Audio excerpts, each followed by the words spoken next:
அஸ்ஸலாமு அலைக்கும் வரஹ்மத்துல்லாஹி வபரகாத்துஹு. கஅப் இப்னு ஸுஹைர் ரலியல்லாஹு அன்ஹு அவர்கள் எழுதிய நபிகளாரின் புகழ் பாடும் கவிதை தொகுப்பாகும். பானத் சுஆத் என்ற பெயரில் புகழ்பெற்ற அவர்களின் இந்த கவிதை தொகுப்பு. வாருங்கள், இதிலே உள்ள கவிதைகளையும் நபிகளாரை பற்றி அவர்கள் பாடிய புகழ் பாடல்களையும் நாம் பார்ப்போம். அதன் விரிவான விஷயங்களையும் உள்ளே காண்போம்.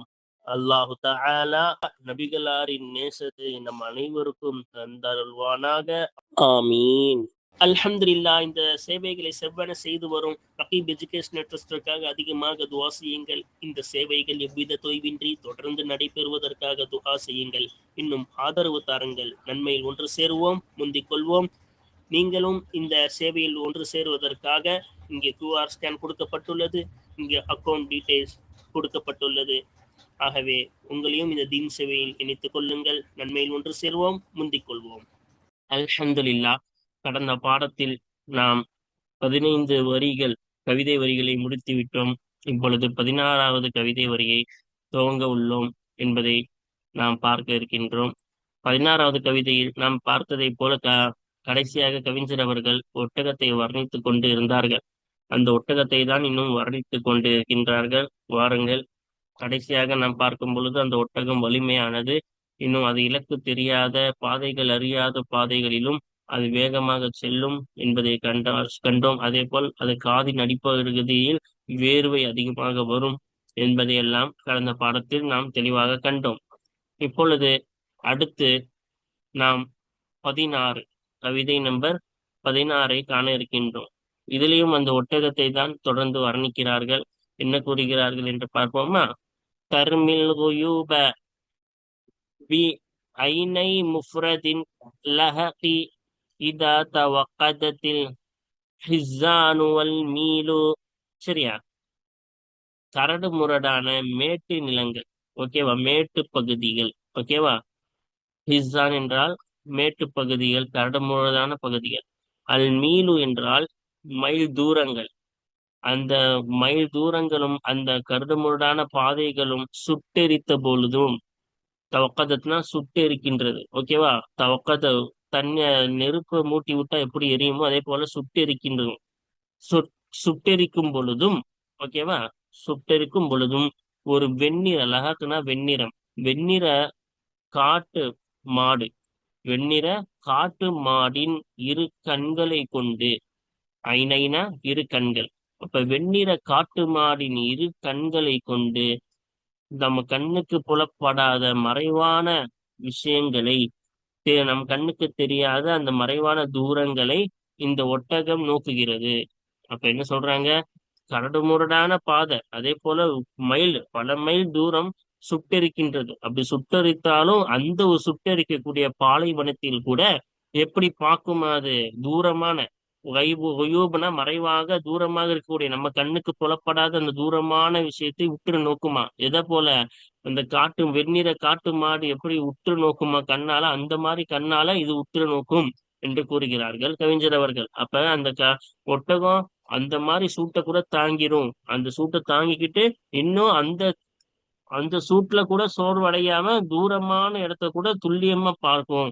எப்படி ஒரு காட்டு மாடு, வெண்ணிற காட்டு மாடு பார்க்குமோ அதே போல இந்த ஒட்டகமும் துல்லியமா பார்க்கும் என்பதை நம்மளுக்கு சொல்லித் தருகிறார்கள். நம்ம பாருங்க, அல் குயூப் என்பது ஜம்உ கைபின், கைபுடைய பன்மைதான் குயூப். அப்ப தூரமானவைகள், அதாவது மறைவானவைகள்னா தூரமாக நம்ம கண்ணுக்கு தெரியாத மறைவாக இருக்கக்கூடிய தொலை தூரத்தில் இருக்கக்கூடியவைகளை என்ன செய்யும்?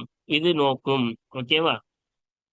குல்லு மாகாப அன் ஐனைக்க, உன் இரு கண்களை தொட்டும் மறைந்திருக்குமே அத்தகைய ஒவ்வொன்றும் ஃபஹுவ கைபுன், அது கைபாகும், அது மறைந்திருக்கின்றது என்பதாகும். அப்ப மறைவானவைகளை அது நோக்கும். சரியா? ஒரு முஃப்ரது, இந்த முஃப்ரதுக்கு என்ன அர்த்தம்னா சௌருல் வஹ்ஷி, காட்டு கழுதை. சரியா? கழுதையில மாடு. சௌர்னா என்னது? எருது, மாடு. சரியா? அப்ப காட்டில் வாழக்கூடிய அந்த மாடு. வல் லஹக், லஹக் என்பதாகிறது பிஃபதஹில் ஹாஇ வ கஸ்ரிஹா, ஹாவுக்கு ஃபத்தஹ் கொடுத்தும் படிக்கலாம், லஹீக் அப்படின்னு கசர் கொடுத்தும் படிக்கலாம். ஹாவுக்கு ஃபத்தஹை கொண்டும் அது ஹாவுக்கு கசரை கொண்டும் படிக்கலாம். அல் அபியது வெண்மை அப்படின்னு அர்த்தம். சரியா? கவுலுஹு அல் ஹிஸ்ஸான், என்ற கவிஞருடைய சொல்லாகிறது பிஹா இன் முஹ்மலத்தின் புள்ளி இல்லாத ஹாவை கொண்டு. ஹாக்கு புள்ளி இல்லைல்ல, புள்ளி அல்லாத ஹாவை கொண்டு ஹிஸ்ஸான் படிக்கணும். வஸாஇன் முஅஜமத்தின் புள்ளி உள்ள ஜாவை கொண்டும் புள்ளி இல்லாத ஹாவை கொண்டும். ஹாவுக்கு புள்ளி இல்லாம ஜாவுக்கு புள்ளி கொண்டு. ஓகேவா? அப்ப ஹிஸ்ஸான் ஹாசான் படிக்கணும். முஷத்ததத்தின் ஷத்து செய்யப்பட்ட புள்ளியுள்ள ஜாவை கொண்டும், இன்னும் ஹிஸ்ஸான் ஜாவுக்கு ஷத்து வந்துச்சுல, இப்ப ஷத்து உள்ள புள்ளி உள்ள ஜாவை கொண்டும் புள்ளி இல்லாத ஹாவை கொண்டும் இதை படிக்க வேண்டும். ஹிஸ்ஸான் இதோடைய பன்மை ஜம்உ ஹசீஸின் பிஸாஐனி, ரெண்டு ஜாவை கொண்டு ஹசீஸுடைய பன்மை தான் இது. அப்ப ஹசீஸ் என்றால் என்ன? அல் மக்கானுல் கலீது சுல்பு, திடமான கரடுமுரடான இடம். அப்ப இங்க எப்படி அர்த்தம் வைக்கணும்? திடமான கரடுமுரடான இடங்கள் சுட்டெரிக்கும் பொழுதும், இன்னும் தொலைதூரம் சுட்டெரிக்கும் பொழுதும் அந்த வெண்மையான காட்டு மாட்டின் கண்ணை கொண்டு தூரமானவைகளை மறைவானவர்களை அது உற்று நோக்கும். சரியா? அப்ப கீழே சொல்றாங்க இங்க இருக்குல்ல, இங்க பாருங்க. வல் மீலு என்பது மினல் அருளி, தூரத்தில் பூமியிலிருந்து மாரூஃபுன் அறியப்பட்டதாகும். இப்ப மீனா மைல்னா நம்மளுக்கு தெரியும், ஒரு குறிப்பிட்ட ஒரு தொலைவு. ஓகேவா? அது அறியப்பட்டது எல்லாருக்குமே, பூமியிலிருந்து அறியப்பட்ட ஒரு தொலைவு தான். மானா, எனவே கவிதையின் அர்த்தமாகிறது அன்ன ஹாதிஹின் நாக்கத்தை, நிச்சயமாக இந்த ஒட்டகமாகிறது கவியத்துன் வலுவானதாக இருக்கின்றது, அல்ல சைரி பயணிப்பதின் மீது வலுவானதாக இருக்கின்றது, ஃபில் ஹவாஜிரி உச்சி வெயில் அடிக்கக்கூடிய அந்த இடங்களில் கூட. சரி, ஹாஜிரா என்றால் உச்சி வெயிலின் சமயம்பாங்க. சரியா? இப்ப உச்சி வெயிலின் மாலை பொழுதுகளில் கூட அந்த மதிய பொழுதுகளில் கூட பயணிப்பதின் மீது வலு பெற்றதாக இருக்கின்றது. இதா தவக்கதத் ஹாதிஹில் மவாதிஉ, இந்த இடங்கள் சுட்டெரித்தாலும் அது அந்த அந்த மதிய பொழுதுகளில் பயணிப்பதின் மீது சக்தி பெற்றதாக இருக்கின்றது. சரியா? சஹுல அலைஹ சைரு ஃபீஹா, இந்த இடங்கள் சுட்டு எரித்தாலும் அந்த இடங்களின் மீது அந்த மாலை பொழுதுகளிலே மதிய பொழுதுகளிலே பயணிப்பது லேசானதாக ஆகிவிட்டது. அப்ப இந்த இடங்கள் சுட்டெரித்தாலும் அந்த இடத்தின் மீது பயணிப்பது, இந்த எந்த சுட்டு எரிக்குது, மதிய பொழுதாவும் இருக்குது, உச்சி வெயிலாவும் இருக்கு, இந்த மதிய பொழுதுகளில் அது பயணிப்பது மிகவும் லேசாகி விட்டது. ஓகேவா?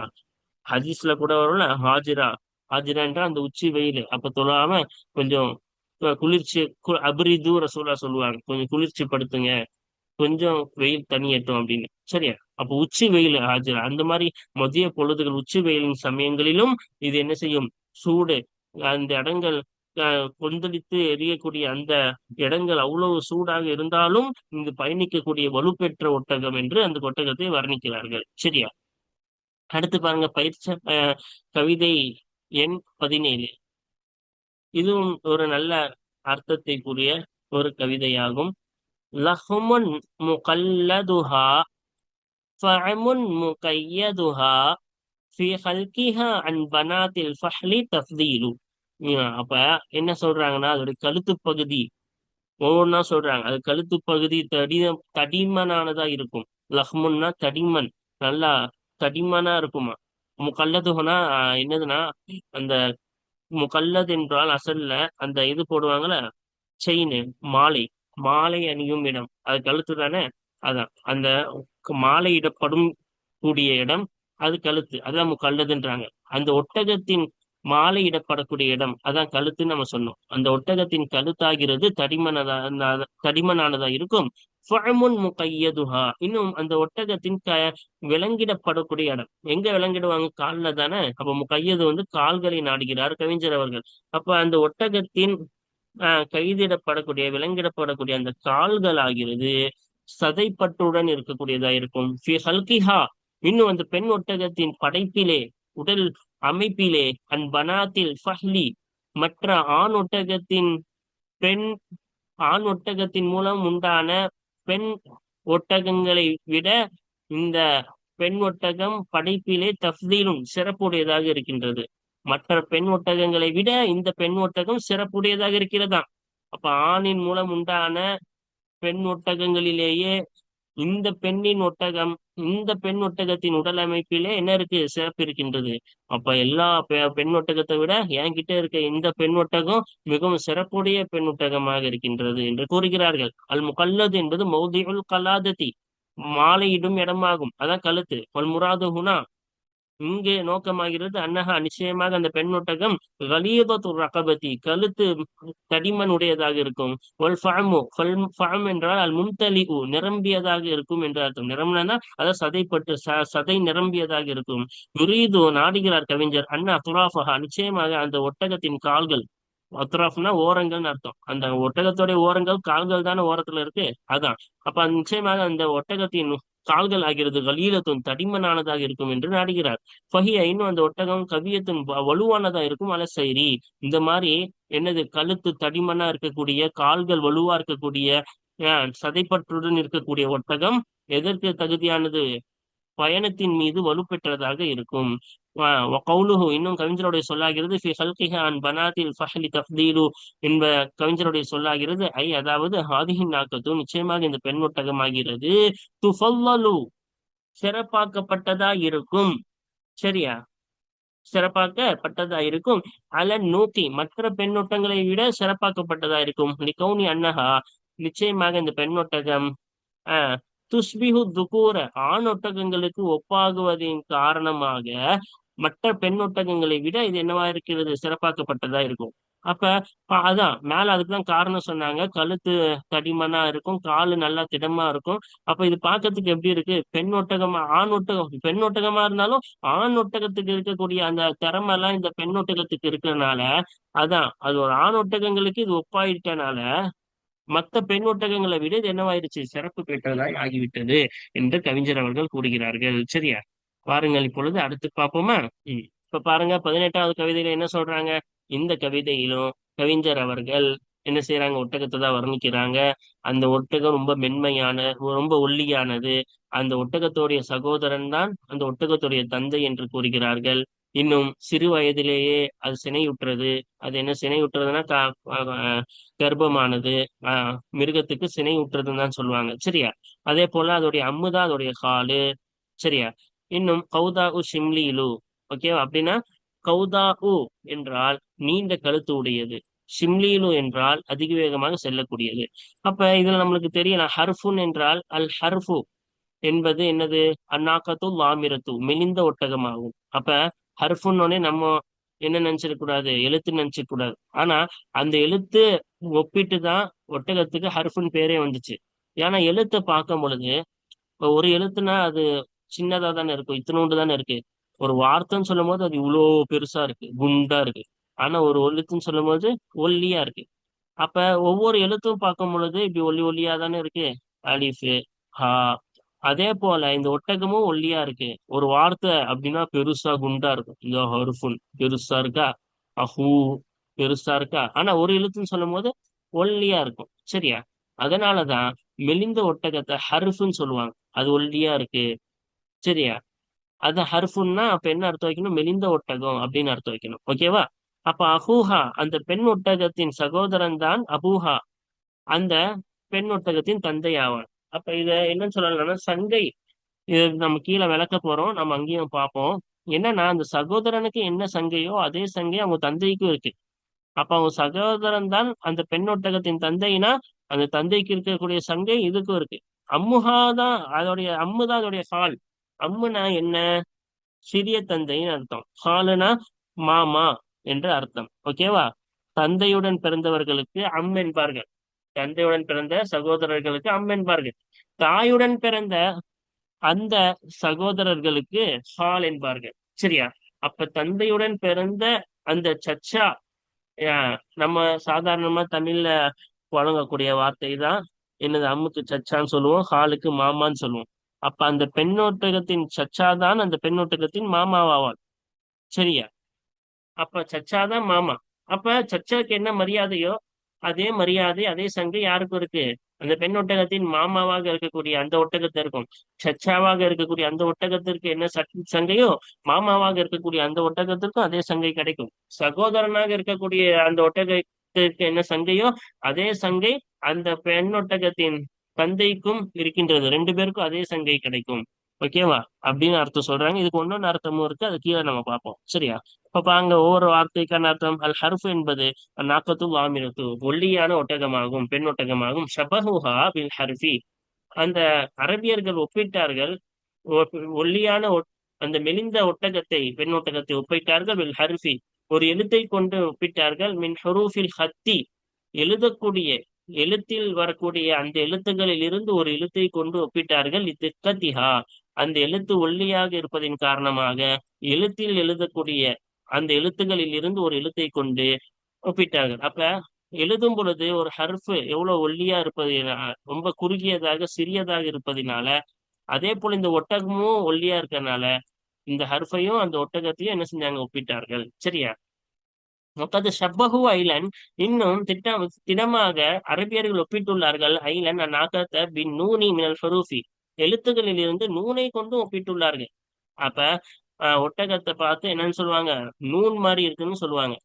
இப்ப நூன் எப்படி இருக்கும்? இப்படி வளைஞ்சு இருக்குமா? இப்போ ஒட்டகமும் நல்லது, அதோடைய உடல் பகுதி நடுப்பகுதி இப்படி வளைஞ்சு இப்படி பெருசா இருக்குமா? ஆஹ் எப்படின்னு சொல்லி நான் நூனை கொண்டு ஒப்பிட்டு இருக்காங்க. சில பேர் அழகா சொல்லியிருப்பாங்க, ரா ராவுக்கு கீழே நூன் போட்டா எப்படி இருக்குமோ அதே போல ஒட்டகம் இருக்கும். இப்ப பாருங்க, இது எப்படி இருக்கு இந்த ஷேப்பு? நூன் இருக்கா? இந்த நூன் உடல் பகுதியை குறிக்குது. இந்த ரா என்பது எதை குறிக்கின்றது? கழுத்து பகுதியை குறிக்கின்றது. அப்ப எப்படி ஒப்பிட்டு இருக்காங்க பாருங்க. ரா, ராக்கு கீழே நூனு. சரியா?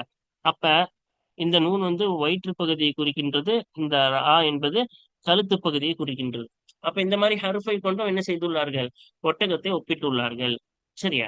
அடுத்து பாருங்க, கவுலுஹு மின் முஹஜ்ஜனத்தின், முஹஜ்ஜனா, மின் முஹஜ்ஜனத்தின் கவிதையில வந்துச்சுல, கவிஞருடைய சொல்லாகிறது. மின் முஹஜ்ஜனத்தின் என்ற கவிஞருடைய சொல்லாகிறது. கண்ணஹா, நிச்சயமாக முஹஜ்ஜனா என்பது மின் கவுலிஹிம், அவங்க அந்த அரபியர்களுடைய சொல்லில் இருந்து இருக்கிறது. என்ன சொல்? இஹ்தஜனத்தின் நாக்கத்து என்று கூறுவார்களாம்.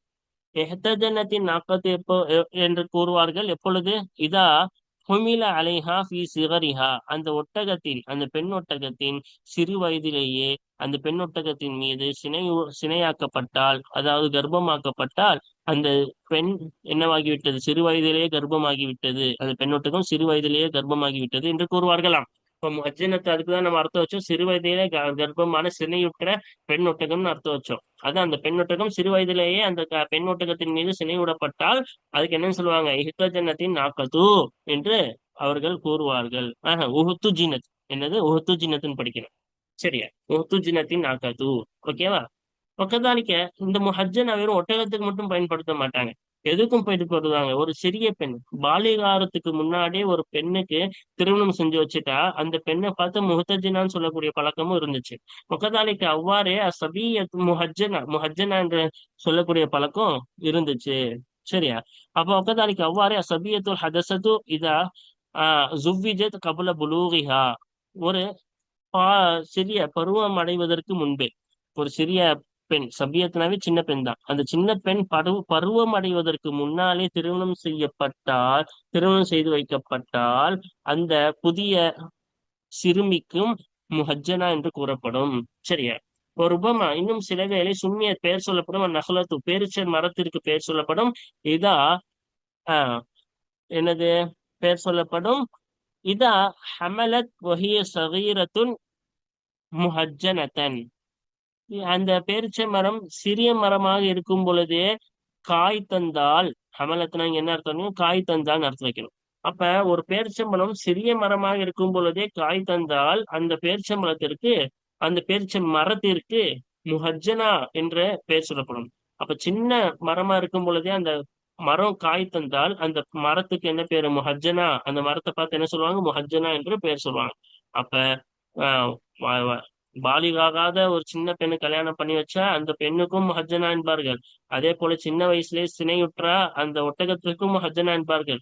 அதே போல ஒரு பேரிச்ச மரம், அது சின்ன சின்ன மரமா இருக்கும் பொழுது அது காய் தந்தால், பழம் தந்தால் அதற்கும் என்ன செய்வாங்க? முஹஜ்ஜனா என்று பெயர் சொல்வார்கள். அஸ்லுல், அப்ப இதோடைய அசல் அர்த்தம் தான் என்னன்னு கேட்டீங்கன்னா, அஸ்லுல் ஹுஜ்னதி, ஹுஜ்னத்துடைய அசல் அர்த்தம் ஆகிறது என்னன்னு கேட்டீங்கன்னா, ரிலாதுல் ஹல்கி ஃபில் ஹைலி, ஒட்டக குதிரைகள். ஹைனா என்னது? குதிரைகள். இப்ப குதிரைகளிலே உள்ள அந்த உடல் அமைப்பு திடமானதாக இருப்பது. ஹுஜ்னத்துடைய அசல் அர்த்தம் என்னது? அது என்னதாக இருப்பது? நல்லா திடமா இருக்குது, இலகு. ஓகேவா? கரடு முரடான அது உடல் ஹல்குனா அதோட உடல் அமைப்பு, அதோட உடல் பகுதி கரடு முரடாக திடமாக இருப்பதாய் இருக்கும் ஒட்டகங்களிலே. அதுதான் ஹுஜரத்துடைய அசல் அர்த்தம். அடுத்து ஷிம்லீனு என்பது சரியாத்துன், விரைவாக செல்லக்கூடியது. ஹஃபீஃபத்துன், ஆனால் அது என்னவாக இருக்கும்? ஒல்லியாக மென்மையாக இருக்கும். சரி, இலகுவானதா இருக்கும். இப்ப குண்டா இருந்தா ஸ்பீடா போக முடியுமா? ஒல்லியா இருந்தா தான் ஸ்பீடா ஓட முடியும். அப்ப அது மென்மையாக ரொம்ப இலகுவாக இருக்கக்கூடிய விரைவாக செல்லக்கூடியதா ஒட்டகமாக இருக்கின்றது. கவுலுஹா அஹூஹா அபூஹா அம்முஹா வகாலுஹா, அந்த பெண்ணொட்டகத்தின் சகோதரன் தான் அந்த பெண்ணொட்டகத்தின் தந்தை. இன்னும் அந்த பெண்ணொட்டகத்தின் அம்முதான் என்னது, அந்த பெண்ணொட்டகத்தின் ஹால். ஓகேவா? அந்த பெண்ணொட்டகத்தின் சச்சாதான் அந்த பெண்ணொட்டகத்தின் என்னன்னு சொன்னோம், அந்த பெண்ணொட்டகத்தின் மாமான்னு சொன்னோம்ல. யானி கவிஞர் நாடுகிறார், அண்ணா அஹாஹா, நிச்சயமாக அந்த பெண்ணொட்டகத்தின் சகோதரர், சகோதர ஒட்டகம், மிஸ்லு அபீஹா, அந்த பெண்ணொட்டகத்தின் தந்தை போல. அம்முஹா, இன்னும் அந்த பெண்ணொட்டகத்தின் சச்சாவாக இருக்கக்கூடிய அந்த ஒட்டகம், மிஸ்லு ஹாலிஹா, அந்த பெண்ணொட்டகத்தின் மாமாவாக இருக்கக்கூடிய ஒட்டகத்தை போன்றுதான் ஃபில் கரமி, சங்கையிலே. அப்ப தந்தைக்கு என்ன சங்கையோ அதே சங்கை சகோதரனுக்கு, மாமாவுக்கு என்ன சங்கையோ அதே சங்கை அம்முக்கு இருக்கின்றது என்ற அர்த்தம். லிஅன்னஹா மினல் இபிலில் கிராமி, ஏனென்றால் நிச்சயமாக அந்த பெண் ஒட்டகம் சங்கையான ஒட்டகங்களில் இருந்திருக்கின்றது. அதனால எல்லாத்துக்கும் ஒரே சங்கை தான். இது இந்த பெண் ஒட்டகத்துக்கு என்ன சங்கையோ அந்த குடும்பத்துல இருக்க எல்லாருக்கும் அதே சங்கை. ஓகேவா? இது மட்டும் இல்லாம இதுக்கு நேரடி அர்த்தம் வைக்கவும் முடியும். இதுக்கு நேரடி அர்த்தம் வச்சா அதுக்கு வேற மாதிரி அர்த்தம் வரும். அதான் இங்க சொல்ல போறாங்க. இதோடைய நேரடி அர்த்தத்தின் மீது இது சுமத்தினால். ஓகேவா? வைன் ஹமிலல் கலாமு, இந்த பேச்சு சுமத்தப்பட்டால் அலா பாஹிரிஹி, இந்த பேச்சின் வெளிப்படையின் மீது சுமத்தப்பட்டால் மிசாலுஹும், அதுக்கு உதாரணமாகிறது. சரி, சங்கைன்னு அர்த்தம் வைக்காம நேரடியா சகோதரன் உண்மையிலேயே அவங்களுடைய தந்தைன்னு அர்த்தம் வச்சார். உண்மையிலே என்னது, அதான் லாகிர், அதோட வெளிப்படையான அர்த்தத்தின் மீது சுமத்தாட்டப்பட்டால் மிசாலு, அதுக்கு உதாரணம் ஆகிறது. உண்மையிலேயே அவன் சகோதரன் அவன் தந்தை என்று சொல்கிறார்கள். அதுக்கு உதாரணம் தான் இங்க சொல்றாங்க பாருங்க. அன்னகு நிச்சயமாக விஷயமாகிறது. என்னது? ஒரு ஆண் ஒட்டகம் என்ன செய்யுது? சினையுட்டுறது. ஓகேவா? அப்ப அதான் இங்க விளக்குறாங்க ஃபுல்லா. அப்ப என்னது?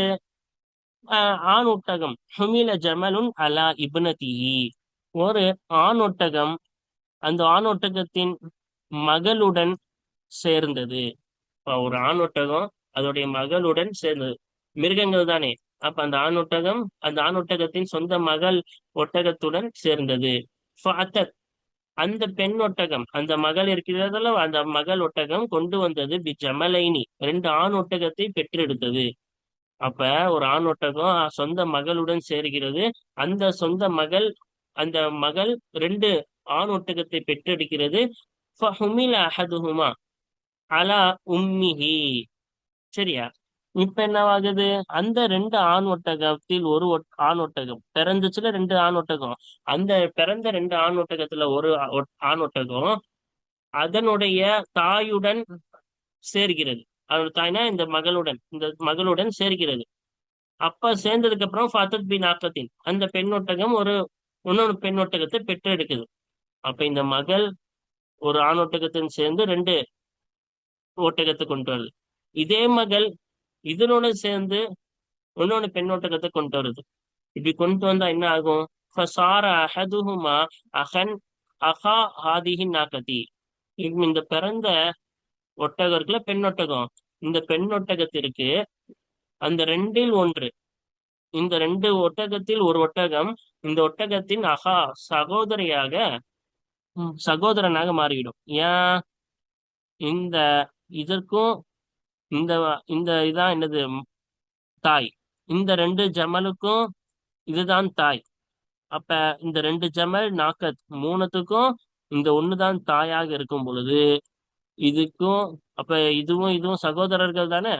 ஒண்ணு தந்தை ஆயிரும், ஒன்னொன்னு தாயாயிரும். ஓகேவா? இப்போ அப்பாஹா, இன்னும் ஒன்னொன்னு தந்தையாக, அந்த பெண்ணொட்டகத்தின் தந்தையாக மாறிவிடும்.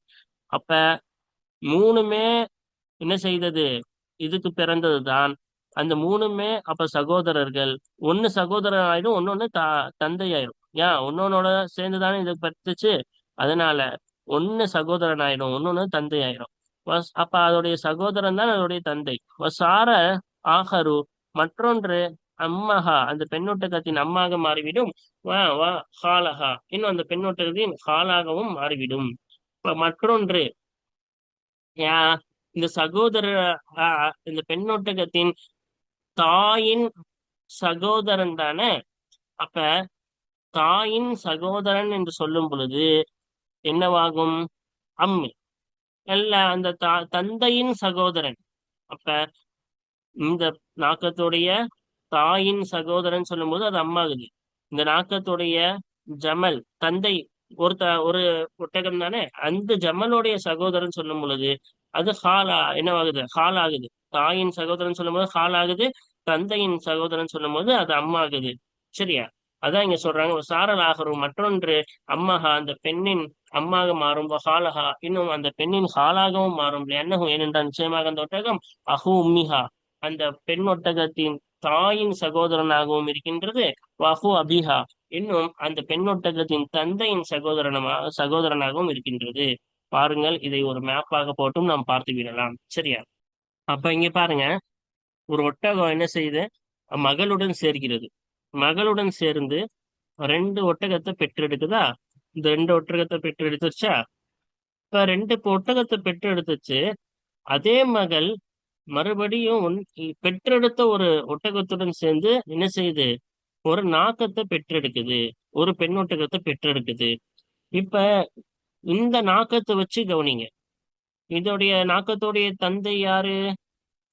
இந்த ஒட்டகம். அதோடைய தந்தை தான் அதோடைய சகோதரன் சொன்னாங்கல்ல. அப்ப இது மட்டும் கவனிங்க.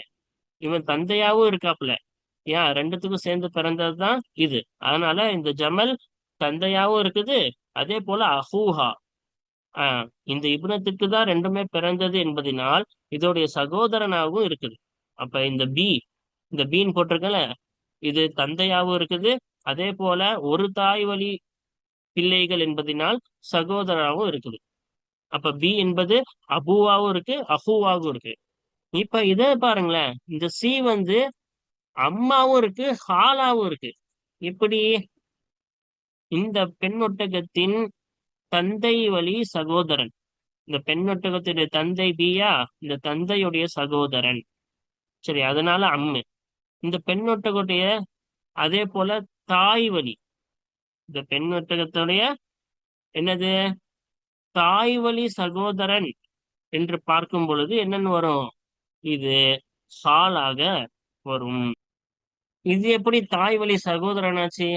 இந்த ஒட்டகத்திற்கு இந்த ஒட்டகத்தை வைத்து பார்க்கும் பொழுது இதுவும் இதுவும் என்னது? ஒரே தந்தைக்கு பிறந்தவர்கள் தானே.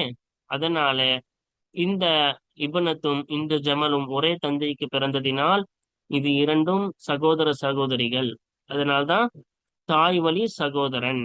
அதனாலதான் இது அம்மாவும் இருக்கு, தந்தை வழி சகோதரனாவும் இருக்கு, தாய் வழி சகோதரனாவும் இருக்கின்றது. சரியா? இப்ப தாய் வழியாக வரும் பொழுது ஹால் எனவும், தந்தை வழியாக வரும் பொழுது இது என்னவாக வருகின்றது? அம்மாகவும் வருகின்றது. அப்ப இது அம்மாகவும் இருக்கின்றது, ஹாலாகவும் இருக்கின்றது என்பதை தான் அங்கு சுட்டிக்காட்டினார்கள். வாருங்கள், தொடர்ந்து அடுத்த கவிதைகளை தொடர்ந்து அடுத்தடுத்த பாடத்தில் காண்போம். ஆமீன். வாஹிரு தஅவானா அல்ஹம்துலில்லாஹி ரப்பில் ஆலமீன். அஸ்ஸலாமு அலைக்கும் வரஹ்மத்துல்லாஹி வபரகாத்துஹு.